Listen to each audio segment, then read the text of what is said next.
अरे उज्जैन के सार समाचारों की प्रस्तुति करें।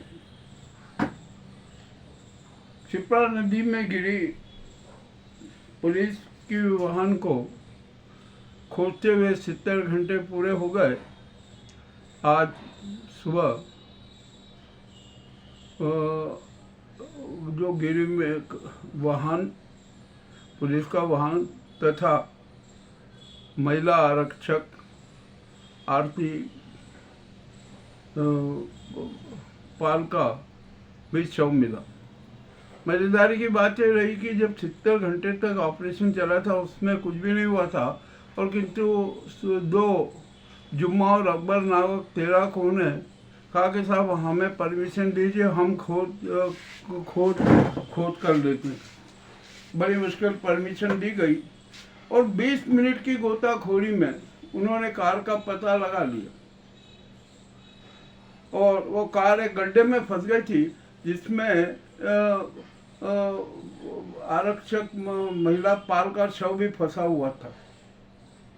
बड़ी जल्दी से 20 मिनट में वो कार का जैसे ही पता लगा तो क्रेन बुलाई गई, क्रेन से कार को उठाया गया, निकाला गया, उसका शव पाल का शव भी मिला, कार भी आ गई। और कार जो पाल के परिजन हैं वो उज्जैन आए हुए थे, और पोस्टमार्टम के बाद शव उनके सुपुर्द कर दिया गया और गार्ड ऑफ ऑनर के साथ अंतिम संस्कार भी कर दिया गया। अब यहाँ पर पुलिस कप्तान ने जुम्मा और अकबर को सम्मानित भी किया कि उन्होंने बड़ी तत्परता से और सक्रियता से दान की। अब पाल के अंतिम संस्कार के लिए परिवार को 1 लाख रुपए दिए गए थे, और पुलिस कप्तान ने जुम्मा और अकबर को भी 1-1 लाख रुपए का पुरस्कार देने की घोषणा की। बड़ी अच्छी बात है, बड़ा अच्छा निर्णय हुआ है, कोई दिक्कत नहीं है। जो भी हो, 70 घंटे बाद एक समस्या का समाधान हुआ। अब आइए यहाँ पर आत्महत्या की बात करते हैं। हमारा उज्जैन शहर तो आत्महत्याओं का केंद्र बन चुका है। शहर और जिले में रोजाना आत्महत्या हो रही है। कल 2 आत्महत्याओं के समाचार थे, आज 3 आत्महत्याओं के समाचार आए। 2 ग्रामीण अंचल के हैं, एक शहर का मंगल कॉलोनी का। यह आत्महत्या लोग कर रहे हैं। जनता बहुत परेशान है, परिवार बहुत त्रस्त है, महंगाई से त्रस्त है, बेरोजगारी से त्रस्त है, अनेक प्रकार से त्रस्त है, और कर्ज के उसमें डूब जाते हैं। कर्जदारों के दबाव से बड़ी विचित्र परेशानी होती है और आत्महत्या को मजबूर हो जाते हैं। तो आखिरकार देश की जनता की हालत और शहर की जनता की और ग्रामीण जनता की हालत कैसे सुधरेगी ये कहना कठिन है। नया रोजगार है, न कोई सरकारी योजनाओं का लाभ गरीबों को मिलता, कुछ भी नहीं मिलता। और शहर में तो बहुआयामी अराजकता है जिसकी कोई सीमा नहीं। इसीलिए तो उज्जैन को है ना, अवंतिकापुरी को अराजकतापुरी कहा जा रहा है। अब यहाँ पर कितने प्रकार के माफिया हैं। भू माफिया है, जमीन माफिया है, धन माफिया है, नशा माफिया है, रंगदारी के वाले माफिया है, और कांडबाज और घोटालेबाजों का माफिया है। यहाँ इतने सारे माफिया और सब पर आतंक चरम पर है। किसी पर कोई कार्रवाई नहीं हो रही है। यथा स्थिति है, महाकाल की नगरी है, महाकाल के राज में सब कुछ जायज है, जितना भी हो रहा है वो सब हो रहा है। अब श्राद्ध पक्ष चला, गया कोठा पर श्राद्ध करने वालों की भीड़ लगी हुई है। वाह भाई, अच्छी बात है, आप श्रद्धा अपने पूर्वजों को कम से कम श्रद्धांजलि तो दे लो, उनका स्मरण तो करो। परंतु एक यहाँ पर मज़ेदार बात ये आती है कि श्राद्ध पक्ष जो करते हैं, घर पर कुछ करते हैं, तो पितरों के नाम से जो गो ग्रास अन्य निकाला जाता है ना, अब उनको खाने वाले कोई भी नहीं है। पूरे शहर में को का अकाल है, कहीं पर भी कोई नजर नहीं आते। जिस तरह गिद्ध विलुप्त हो गए ना, उसी तरह तो कोई भी पूरे शहरी शख्स से विलुप्त हो गए, कहीं कहीं दिख जाते हैं। 1-2 भूले भटके तो ठीक, नहीं तो अब तो कौओं के दर्शन भी होना बहुत मुश्किल है। चलिए ठीक है, अब ये भी स्थिति क्या करें। और यहाँ पर जल वायु और ध्वनि प्रदूषण चरम पर है, उसकी किसी को परवाह नहीं है, ना जनता को परवाह है, न शासन और प्रशासन को परवाह है, और ना ही प्रदूषण बोर्ड को परवाह है। अभी संजा पर्व भी चल रहा है। पहले शहर में संजा के गीत गली गली में गुंजित होते थे, सुनाई पड़ते थे, परंतु अब तो कहीं कुछ भी नहीं। संजा का अब तो मानना भी नहीं होता है। अब तो कुछ लोग है ना, आखिरी दिन आएंगे, 2-3 दिन रेडीमेड संजा ले आएंगे, लगा देंगे कि वाह भाई संजा पर्व मनाए। महाकाल में संजा महोत्सव चल रहा है, कोई मतलब ही नहीं। जनता कहाँ जाती है? जनता को तो कुछ पता नहीं चलता है कि क्या हो रहा है क्या नहीं हो रहा है। ठीक है, ये भी अब हो रहा है, क्या कर सकते हैं। अतिक्रमण तो यहाँ पर चरम पर है, कदम कदम पर अतिक्रमण है, कोई कुछ नहीं।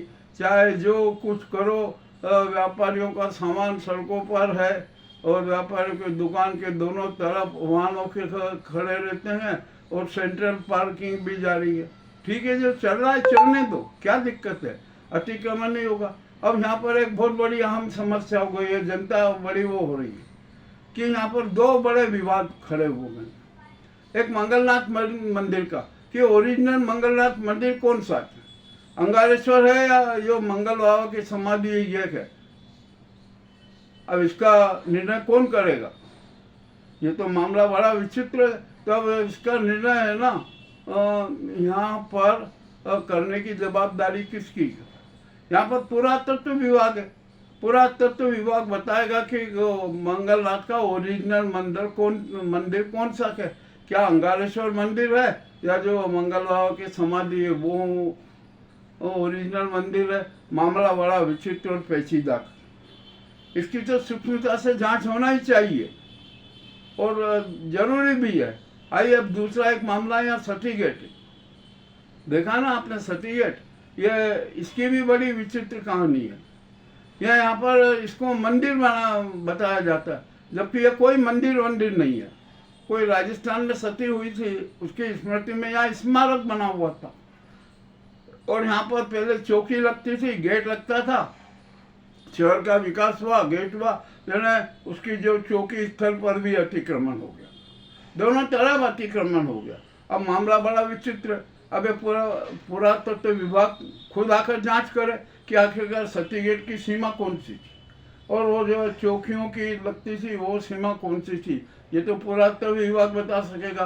पुरातत्व विभाग के पास में 1903 का नक्शा है, उसके आधार पे वो देख सकता है, और अभी वर्तमान में जो स्थिति है उसको भी देख कर किया सकता है कि जहाँ पर स्टोन का है जो एरिया है, वो तो सती गेट का एरिया है। सती गेट के उसमें 2 दरवाजे थे, एक दरवाजा अंदर से और एक दरवाजा बाहर से, जो पीपल के अंदर से था। दोनों तरफ से दरवाजे थे। एक दरवाजा गए, पीपल के पीछे वाला दरवाजा गायब हो गया, वो सारा हो गया। हाँ, हम खुद भी उस दरवाजे से गए हुए ऊपर ये। और एक मजेदार बात बताऊं कि सती गेट के नीचे अंग्रेजी में एक शिलालेख लिखा हुआ था, उसको क्षतिग्रस्त किया जा रहा है। कौन क्षतिग्रस्त कर रहा है ये भी जांच का विषय है, और उसमें 1938 का शिलालेख लिखा हुआ है, वो अंग्रेजी में है। तो पुरातत्व विभाग देख सकता है, कोई दिक्कत नहीं है। अभी खंडित अवस्था में है, कोई थोड़ा बहुत हिस्सा हुआ है, बाकी सब वो यथावत है, क्योंकि बहुत पक्का है वो बना हुआ था। तो इसकी भी जांच अब पुरातत्व विभाग करेगा। नगर निगम को चाहिए कि वो भी सूक्ष्मता से जांच करे कि आखिरकार क्या हुआ है, अतिक्रमण कैसे हुआ, सती गेट के जो चौकियों की जमीन किसने हड़पी, ये भी आपको उसको जांच करना चाहिए। और एक मज़ेदार बात होता है, शहर की सफाई व्यवस्था ध्वस्त है। मच्छरों का प्रकोप जो दिन में भी नज़र आता है, बड़ी विचित्र स्थिति बनी हुई है। अब क्या किया जाए?